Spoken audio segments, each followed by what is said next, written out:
Hello, welcome back to the quant channel. आज हम करने जा रहे हैं एसएससी सीजीएल 2025 का 20 सितंबर शिफ्ट 3 का पेपर। चलिए बिना किसी देरी के शुरू करते हैं। अब ये क्वेश्चन मैं यहाँ पे लिख देता हूँ अच्छे तरीके से ताकि समझ में आए। ठीक है,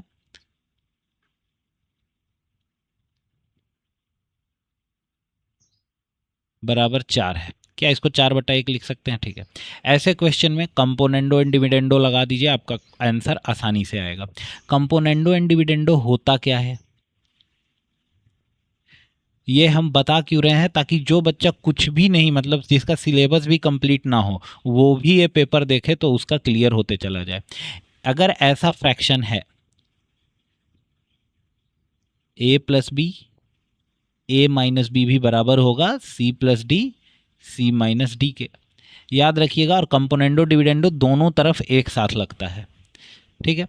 अगर इसमें हम कंपोनेंडो एंड डिविडेंडो लगाएंगे तो ऐसे क्वेश्चन के पैटर्न में आप याद कर लीजिए, एक बार में इधर का प्लस वाला बचेगा, प्लस वाला बचेगा, यानी प्लस के इधर वाला, यानी क्या बचेगा 7 + x, और एक बार में माइनस का इधर वाला बचेगा 7 - x, ये बच जाएगा आपका 5/3। आप ये प्रोसेस लगा के दे सकते हैं, यही बचेगा। बस हम आपको एक स्टेप याद करा रहे हैं। स्टेप छोड़ना, हम यहाँ सीबीएसई का एग्ज़ाम तो दे नहीं रहे हैं, स्टेप छोड़ छोड़ के करना ही आपका यहाँ पे स्पीड बढ़ाएगा। अगर आप यहाँ पे स्क्वायर ले लेते हैं, अभी देखिए ये लिखने का कोई ज़रूरत नहीं था, ये आप लोग मन में कर सकते थे, लेकिन हमको तो समझाना है ना। 25/9। फिर अगर कंपोनेंडो डिविडेंडो लगाएगा तो इधर प्लस के इधर वाला बचेगा, इधर माइनस के इधर वाला 7/x। यहाँ पे क्या बचेगा 25 × 9 = 34, और 25 - 9 = 16। ठीक है। अब ये 8 बार में और ये 17 बार में, 8 × 7 = 56/17 आपका आंसर हो जाएगा। कोई दिक्कत नहीं होना चाहिए इसमें। चलिए आगे बढ़ते हैं। How much will the compound interest at rupees 60,000 at 20% per annum for 9 months if it is compounded quarterly? देखिए क्वार्टरली कंपाउंड हो रहा है तो रेट में हम क्या करेंगे 3/12 का गुना करेंगे, और टाइम में क्या करेंगे 12/3 का गुना करेंगे। 3/12 का गुना करते हैं, ये आ जाएगा 5% रेट, और ये आ जाएगा 3 × 3 = 9 36 महीना, यानी 3 साल का इक्विवेलेंट आ जाएगा टाइम। तो हमको एक बात बताइए, 5% का 3 साल के लिए इक्विवेलेंट रेट कितना होता है 15.7625 होता है। आपको पहले भी वीडियो में बोल चुके हैं हम कि 2 साल और 3 साल का 1 से लेके 20 तक आप लोग इफेक्टिव रेट याद कर लीजिए, कंपाउंड इंटरेस्ट में आपका बहुत हेल्प होगा। ठीक है। अब हमको क्या करना है, 16,000 का सीधे 15.7625 है, 8 आप करीब करीब निकाल दीजिए ना, कोई दिक्कत नहीं है। 16 का पहाड़ा तो आता होगा, तो 16 का पहाड़ा में 16 × 8 = 128, हाथ में बचा 8, अब बचा 12, 16 × 5 = 80, और 12 = 92 के 2 हाथ बचा 9, 16 × 1 = 16, 9 = 25, 2 8 के करीब आंसर आएगा। देखिए ये 7625 है, ये 8 है, मतलब इससे आंसर थोड़ा सा कम ही आएगा, ज़्यादा कम नहीं, थोड़ा सा, सिर्फ डी है आंसर। हाँ, इफेक्टिव रेट याद करने का, याद करना है आपको, तरीका हम बता देते हैं यहाँ पे। 3 साल का अभी आपको बता देते हैं। 5% का निकालना है ना, तो 3 × 5 करिए, 3 × 5 स्क्वायर करिए, और 5 का क्यूब करिए। ये कितना आ जाएगा 25 × 3 = 75 आ जाएगा, ये कितना आ जाएगा 15 आ जाएगा, और ये कितना आ जाएगा 125। 2 ही डिजिट रखना है, इधर जो आपका जो स्लॉट बना हुआ है इसमें 2 ही डिजिट रखना है, एक इधर जोड़ देना है, तो ये कितना हो जाएगा 76। देखिए यहाँ 2 डिजिट है, यहाँ भी 2 डिजिट है, यहाँ भी।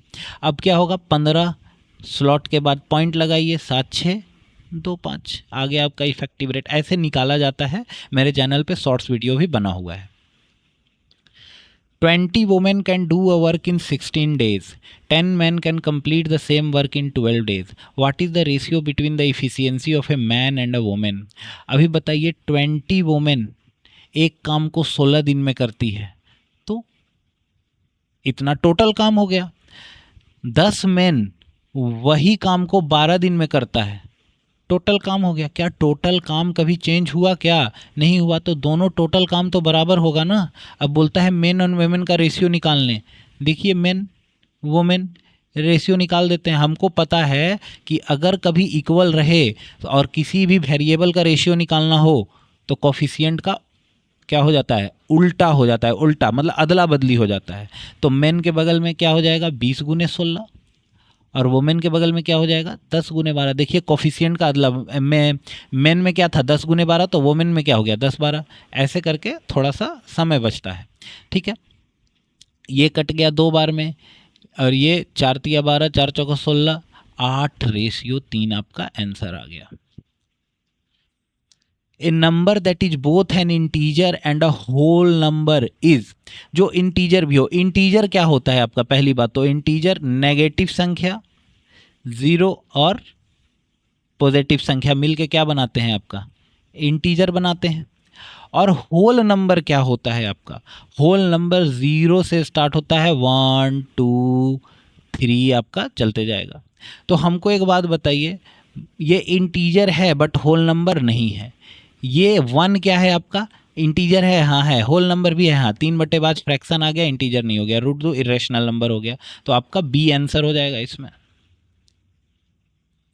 Sachin covers half of his journey at 12 km per hour and the remaining half at 3 km per hour. His average speed is. पहली बात तो हाल्फ जर्नी, मान लीजिए एक डिस्टेंस होगा हाल्फ, ये इक्वल डिस्टेंस, ये भी इक्वल डिस्टेंस। जब भी इक्वल डिस्टेंस कवर करे और 2 स्पीड दिया हुआ हो तो एवरेज स्पीड का फॉर्मूला क्या होता है? एवरेज स्पीड का फॉर्मूला होता है आपका 2 इंटू S1 इंटू S2 बटे S1 प्लस S2। अब बताइए कितना हो जाएगा? 2 गुने 12 गुने 3 और 12 15 हो गया।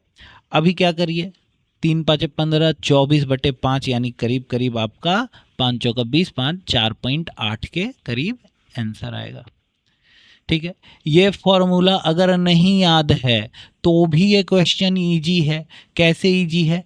12 किलोमीटर और 3 किलोमीटर हम मान लेते हैं, दोनों का एलसीएम टोटल डिस्टेंस था उसका 12 किलोमीटर। कोई दिक्कत है इसमें? नहीं होना चाहिए। टोटल डिस्टेंस 12 किलोमीटर, वो 6 किलोमीटर कवर किया कितना? 12 के स्पीड से। और क्या 3 किलोमीटर कवर किया कितना? 3 किलोमीटर पर आवर, 6 का 3 किलोमीटर पर आवर के स्पीड से। अब हमको एक बात बताइए कि आप 12 और यहाँ पे कितना आ गया? 2.5 ही आ गया एकदम जी, 2.5 ही आ गया। ये 3 दूना 6 और ये 0.5, 2.5 आ गया। 10 करेंगे, 5 दूना 10 बचे 25। देखिए 24/5 ही आ गया। ऐसे भी कर सकते थे आप लोग। A hemisphere is inscribed in a cube of side 6 cm. What is the volume of a hemisphere? देखिए हम 2D फिगर बना के बता रहे हैं आपको। ठीक है, ये मान लीजिए एक क्यूब है और एक हेमिस्फेयर यहाँ पे क्या हो रहा है? इंस्क्राइब किया गया है हेमिस्फेयर। अब बोल रहा है उसका हेमिस्फेयर का वॉल्यूम क्या होगा? क्यूब का साइड दिया हुआ है 6 सेंटीमीटर, तो बताइए इसका रेडियस 3 होगा? एकदम होगा जी। वॉल्यूम ऑफ हेमिस्फेयर क्या होता है? 2/3 पाई आर क्यूब होता है, यानी 2/3 22/7 इंटू 27। 3 से ये कट गया 9 बार में, और इधर कितना बचा आपका? 44 गुने 9/7 बचा। अभी देखिए ये कितना हो जाएगा? 7 छक 42, 6 9 54 के करीब आंसर आएगा। 7 छक 42, 54 के करीब आंसर आएगा। 54, ये आप आंसर ऐसे ही मार सकते थे। 7 छक 42, 43 44 और उसके बाद 7 दूना, यहाँ 6 दूनी 12, 6 9 54, इतना के करीब आंसर आएगा। आंसर हो गया। A car travels 13.5 kilometer using 1.8 liter of fuel. How many kilometer does it travel per liter? हमको तो समझ में नहीं आता, ये एसएससी लेवल का ये क्वेश्चन है, लेकिन फिर भी आ रहा है तो क्या करिएगा। अब जो बच्चा मेहनत करता है वैसे ऐसे क्वेश्चन में वो घाटा में रहता है, क्योंकि ऐसे क्वेश्चन सब कोई कर जाते हैं। जो बच्चा रियल में मेहनत कर रहा है वो पीछे रह जाता है। चलिए 13.5 किलोमीटर क्या करता है? वो ट्रैवल करता है। 13.5 किलोमीटर ट्रैवल करता है और बोलता है इतना लीटर पेट्रोल में, भागा दे दीजिए आ जाएगा, ये कट गया ये कट गया, कितना देखिए तो कितना आएगा, काट दीजिए ना, 9 से 2 बार में, और ये 9 से कट जाएगा, 9 9 5 45 15 7.5 किलोमीटर। 18 का पहाड़ा भी डायरेक्ट पढ़ सकते थे, क्या दिक्कत था। A startup has 3 stakeholders. A brought 40% of the capital, B brought rest, C joined later and was promised 20% of the total profit for branding. If total profit was rupees इतना, how much was B share? बताइए 40% है तो ये कितना होगा, 60% capital होगा, यानी 2:3 में वो लोग क्या किया होगा, निवेश किया होगा। अब बताइए ये इतना है, अब क्या किया वो 20% क्या किया, उसको प्रॉफिट दे दिया गया, यानी 80% प्रॉफिट बचा होगा। ठीक है, ये कितना का वैल्यू है, 3:2, 5 का वैल्यू है, पूछ रहा है किसका बी का शेयर पूछ रहा है ना, बी का शेयर 3 है रेशियो में। ठीक है, कर दीजिए, 25 चौक 100, 20 5 चौक 20, 12, 1,20,000 के करीब आपका आंसर आएगा।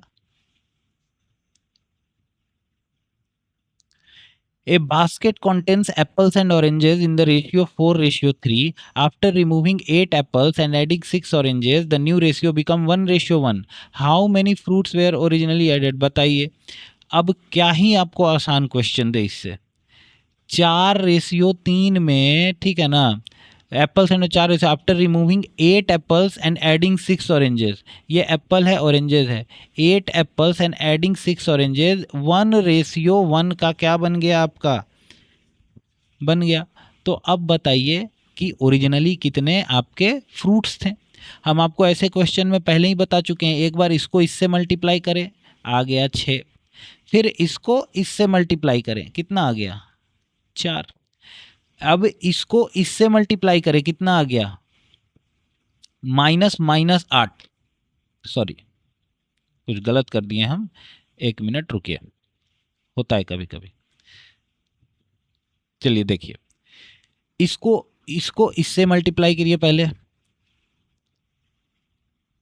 बड़े वाले से कर लेते हैं, माइनस में नहीं आएगा, इसको इससे मल्टीप्लाई करें कितना आ गया 4। हमको ये बात बताइए, एक बार इधर किए हैं तो एक बार इधर करेंगे कितना आ गया 6। अब क्या करें, इसको इससे मल्टीप्लाई कीजिए कितना आ गया 3, अब इसको इससे मल्टीप्लाई कीजिए कितना आ गया -8, यहां एक रेशियो का वैल्यू आ गया 14, आया ना। तो अब बताइए 4 8 5 6 7, 14 × 7 टोटल फ्रूट थे, यानी 98 टोटल फ्रूट थे। इतना इजी ये क्वेश्चन था।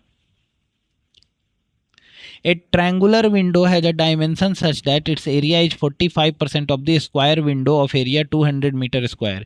If the base is 10 meter, find its height. Area of triangle क्या होता है, बेस इंटू हाइट, और एरिया कितना है 200 मीटर स्क्वायर है जी, नहीं 200 मीटर स्क्वायर का कितना है 45 है, 45% है, निकाल दीजिए 45%, यही तो एरिया होगा। ठीक है, ये कट गया जी 2 बार में, ठीक है, और कुछ कटा है क्या, ये कट गया जी 5 बार में, ये कट गया जी 9 बार में, 18 मीटर आएगा answer. A and B can complete a task in 12 days together. A is 25% more efficient than B. What is the percentage of work is done A alone? A से alone कितना percentage काम कराया गया। पहले बताइए A and B 12 दिन में total complete कर देता है, 12 दिन में। ए और बी, ए क्या है 25% मोर इफिशियंट है, 25% का रेशियो कितना 1/4 होता है, तो ये अगर 4 है तो ये 25% ज़्यादा है, यानी 5 हो जाएगा। टोटल इफिशियंसी 9 हो गया, 12 दिन में काम करता है दोनों मिलके, और दोनों का इफिशियंसी 9 है, तो क्या 108 टोटल काम होगा, हाँ जी होगा। अब ए का वर्क कितना होगा, ए और बी दोनों 12 दिन काम किया, तो ए 5 × 12 = 60 काम किया होगा, कितना परसेंटेज है काम किया, यही तो पूछ रहा है। अब बताइए 12 पचे 60, 12 नवा 108, 500/9, 9 पचे 45, करीब 55.56%। 5 तो शुरुआत में किसी में नहीं है, एक ही में है, तो ए आपका आंसर हो गया। A businessman invests 50,000 in buying items and spends rupees 5,000 on transportation and rupees 3,000 on storage. If he sells the item rupees 63,000, what is the profit or loss percentage? Profit और loss percentage पूछ रहा है। पहले बात तो SP कितना हो गया आपका 63,000, CP कितना हो गया 55 और 58,000, 58,000 और ये कितना 5,000 का प्रॉफिट हुआ। कितना पे हुआ 58,000 पे, कितना परसेंट प्रॉफिट हुआ, यही तो पूछ रहा है।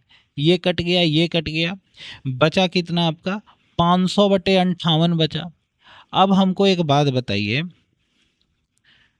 60 अगर ले लेते हैं तो कितना आता, 6 8 6 48, 8.33% आता। तो 60 लिए हैं, अगर इसको 58 ना कंसिडर करके 60 लिए हैं तो 8.33% आता। तो यानी इससे ज़्यादा ही आंसर होगा और प्रॉफिट में होगा। 8.33 से ज़्यादा होगा और प्रॉफिट में होगा। 8.33 से ज़्यादा और प्रॉफिट में मात्र एक ही है, बाकी प्रॉफिट वाला तो कम है। आंसर हो गया। Sujit can do a piece of work in 4 days. Rakesh can do it in 8 days. If they work together for 2 days, how much of the work will be sorry, खांसी आ रहा है, work will be left. अब बताइए, सुजीत 4 दिन में करता है, राकेश 8 दिन में करता है, तो टोटल वर्क ये दोनों का एलसीएम यानी 8 हो जाएगा। अब 2 दिन का काम दोनों का, अगर टोटल वर्क 8 है तो इसका इफिशियंसी 2 और इसका इफिशियंसी 1। 2 दिन का काम 2 और 1 3, टोटल इफिशियंसी 3, 2 दिन का काम हो गया 6। रिमेनिंग वर्क बचा 2/8, 2/8 यानी 1/4, 1/4 किसका होता है 25% काम रिमेनिंग बच गया। A man covered a certain distance in 3 parts with average speeds of 30 km/h, 60 km/h and 90 km/h. What is the average speeds over the entire journey assuming equal distances? Distance को equal मान लिया जाए तो क्या होगा। तो पहली बात तो क्या करना है, एलसीएम, इससे पहले वाला भी वही क्वेश्चन था, इसमें 3 पार्ट दे दिया है।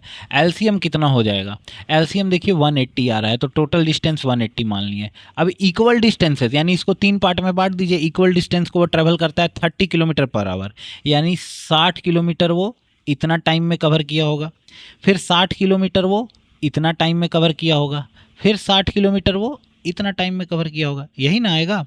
यानी 180 बटा ये कितना आ जाएगा आपका, ये आ जाएगा आपका 2, ये आ जाएगा 1 और ये आ जाएगा आपका 2/3। 2/3 यानी 3 एलसीएम लेंगे, 3 दूना 6, 6 और 7 8 9 10 11, यही तो आएगा, एकदम यही आएगा जी। यानी 540/11 आपका आंसर, मतलब आंसर होगा। अब ये कितना बार में जाएगा, 5 बार में तो जाएगा नहीं, 4 बार में जाने वाला है। 4 बार में जाने वाला है तो मात्र एक ही है आपका स्टार्टिंग में। देख लीजिए 11 5 55 होता है, हम तो 4 बार में लगाना पड़ेगा। आंसर आपका सी हो गया।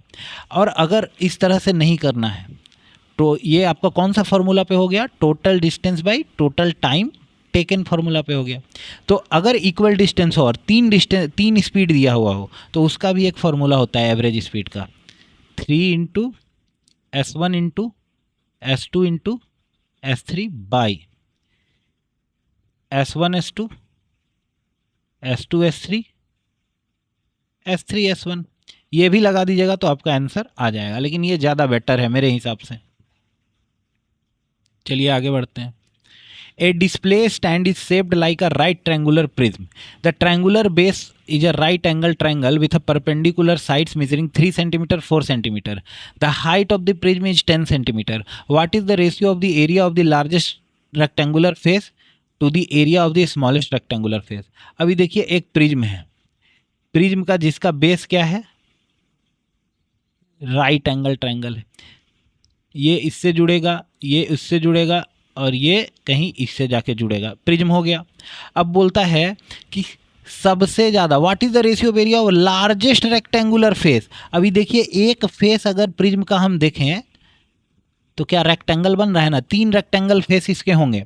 तो हमको बताइए सबसे लार्जेस्ट रेक्टेंगल फेस किस पे होगा, हाइपोटेनियस पे होगा, यानी एक साइड उसका होगा 3 4 बोल रहा है तो ये 5 हो जाएगा, और हाइट तो बोल दिया है 10, यानी सबसे लार्जेस्ट का होगा 5 गुने 10 और सबसे स्मॉलेस्ट को होगा 3 गुने 10। सबसे स्मॉलेस्ट पे सबसे स्मॉलेस्ट ट्रायंगल बनेगा, 10 10 कट गया, 5:3। एरिया ही पूछा था। If in a mixture of 80 liters of orange juice and soda, the amount of soda is 30 liters. अब देखिए orange juice and soda, the amount of soda is 30 litres, तो ये कितना हो गया, orange juice 50 litre. How many litre soda should be added to make the ratio of juice 1:2, मतलब कि orange juice से दोगुना हो जाना चाहिए सोडा, यानी सोडा कितना हो जाना चाहिए, 100 होना चाहिए, यानी 70 ऐड किया जाएगा।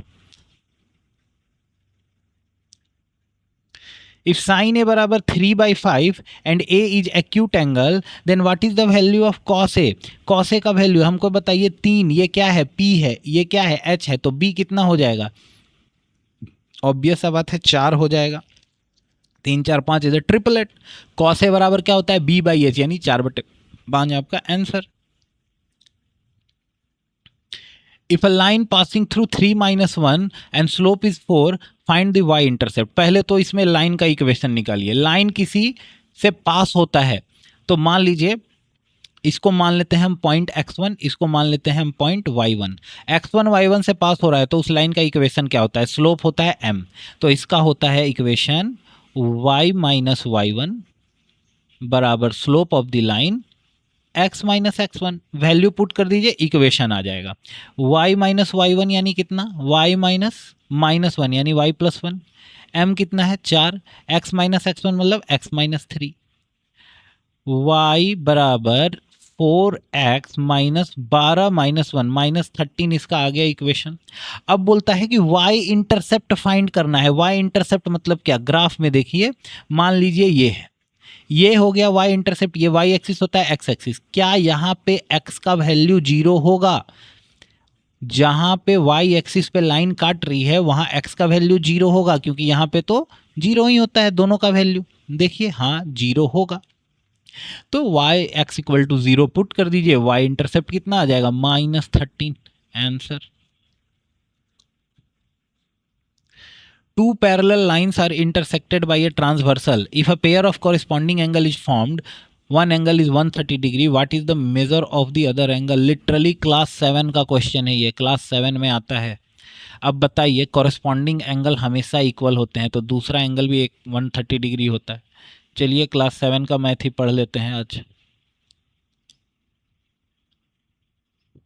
देखिए ये एंगल और ये एंगल कहलाएंगे कॉरस्पॉन्डिंग एंगल, जो सेम साइड में हो, ये ऊपर है तो ये भी ऊपर है, कॉरस्पॉन्डिंग एंगल। ये एंगल और ये एंगल कहलाएंगे कॉरस्पॉन्डिंग एंगल, ये हमेशा इक्वल होते हैं। अच्छा ये एंगल और ये एंगल कहलाएंगे अल्टरनेट इंटीरियर एंगल, ये भी इक्वल होते हैं। ये एंगल वर्टिकली अपोजिट एंगल कहलाते हैं, ये भी इक्वल होते हैं। यही तो पूछा है इसमें। A B C D E F है, ए बराबर 50, बी बराबर 60, तो ई बराबर कितना, सिमिलर है। ई किसके कॉरस्पॉन्डिंग में है, बी, तो यानी ई बराबर भी कितना होगा 60 डिग्री। कौन सा रूल से, सीपीएसटी से। सीपीएसटी मतलब क्या, corresponding part of similar triangle. अगर कोई ट्रायंगल सिमिलर हो जाता है कोई भी रूल से, तो उसके एंगल क्या होते हैं, हमेशा इक्वल होते हैं, और साइड क्या हो जाते हैं, प्रोपोर्शनल में हो जाते हैं।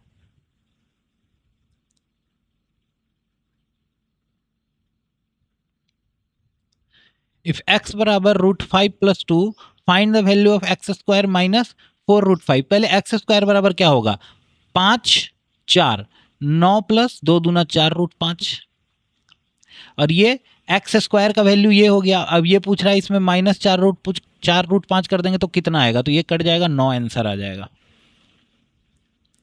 Two chords in a circle each measure 10 centimeter. If one of the chords is located at 4 centimeter from the center, what is the distance of the other chord from the center? Class 10 में circle में ये सब पढ़ना है। मान लीजिए ये तो इलिप्स बन गया, चलिए सर्कल हो गया।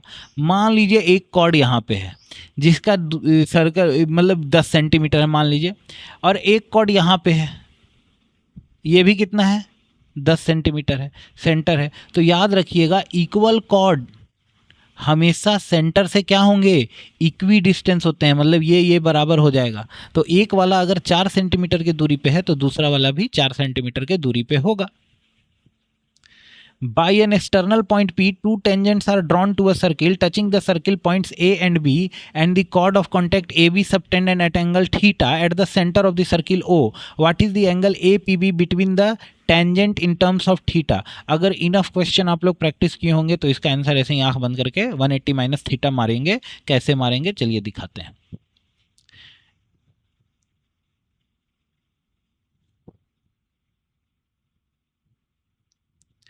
ये मान लीजिए पॉइंट P हो गया, ये A हो गया, ये B हो गया, और ए बी जो है वो सेंटर पे थीटा एंगल सबटेंड कर रहा है। पहले तो ये बात बताइए, ये 90 डिग्री होगा वाई, सोचिए आप लोग से, हम तो बताएंगे ही। ये वो 90 डिग्री तो ये भी 90 डिग्री होगा। क्यों होगा? क्यों होगा बताते हैं कि रेडियस और टेंजेंट के बीच जो एंगल होता है एट पॉइंट ऑफ कांटेक्ट, इसको क्या बोलते हैं, point of contact. At point of contact पे वो हमेशा 90 डिग्री होता है। इसका प्रूफ भी है, ये थ्योरम है, इसका प्रूफ भी है। ये 90 डिग्री, ये 90 डिग्री। क्या PAOB, देखिए PAOB एक क्वाड्रिलेटरल है। क्वाड्रिलेटरल के चारों कोनों का 4 एंगल का सम कितना होता है, 360 डिग्री। हमको इसका 90 पता है, इसका 90 पता है, 180 डिग्री रूल आउट हो गया। यानी बचा कितना सम मेरे पास, 180 डिग्री। यानी ये दोनों का सम कितना होना चाहिए, 180 डिग्री होना चाहिए। 180 डिग्री माइनस थीटा, अगर ये थीटा है तो ये 180 डिग्री माइनस थीटा होगा। इफ साइन ए बराबर 5/13, साइन ए बराबर 5/13, fine sign 4 and cos 4a। पहली बात तो साइन 4a और कॉस 4a क्या होता है, 1 - 2 sine square theta cos square theta, ठीक है। 1 - 2 sine square theta cos square theta. अगर साइन ए बराबर 5/13 है तो हमको पता है पहली बात तो कि 12, 5, 13 क्या होता है, यानी b बराबर क्या होगा, 12 होगा, ट्रिपलेट होता है। तो बताइए 1 - 2 साइन स्क्वायर थीटा यानी 25/169 इंटू ये कितना हो जाएगा 12, यानी 144/169, इतना इंटू होगा। अभी देखिए डेनोमिनेटर में 9 × 9 1 आना चाहिए, यूनिट डिजिट 1 इसमें भी है, 1 इसमें भी है। लेकिन हमको एक बात बताइए, क्या इसको मल्टीप्लाई करेंगे तो इतना कम नंबर आएगा क्या, 1 2 3 4 डिजिट का नंबर आएगा क्या? देखिए तो 1 2 3 1 2 3 ऐसे ही हो गया, तो ये वाला आपका आंसर हो जाएगा। कॉमन सेंस का क्वेश्चन था, सॉल्व भी करने का जरूरत नहीं था। ऐड इतना इतना इतना को जोड़े, वाह वाह क्या क्वेश्चन है। यूनिट डिजिट में तो 7 आएगा, ठीक है। 8 9 10 5 15, 5 7 आएगा। 5 7 देखिए तो एक ही में है, 5 7 एक ही में है, ए में। तो ये रहा आपका इस शिफ्ट का पेपर। आशा करता हूँ सॉल्यूशन आपको अच्छा लगा होगा। अच्छा लगा तो चैनल को सब्सक्राइब करिएगा। जैसे जैसे मौका मिलेगा वीडियो डालते जाएंगे।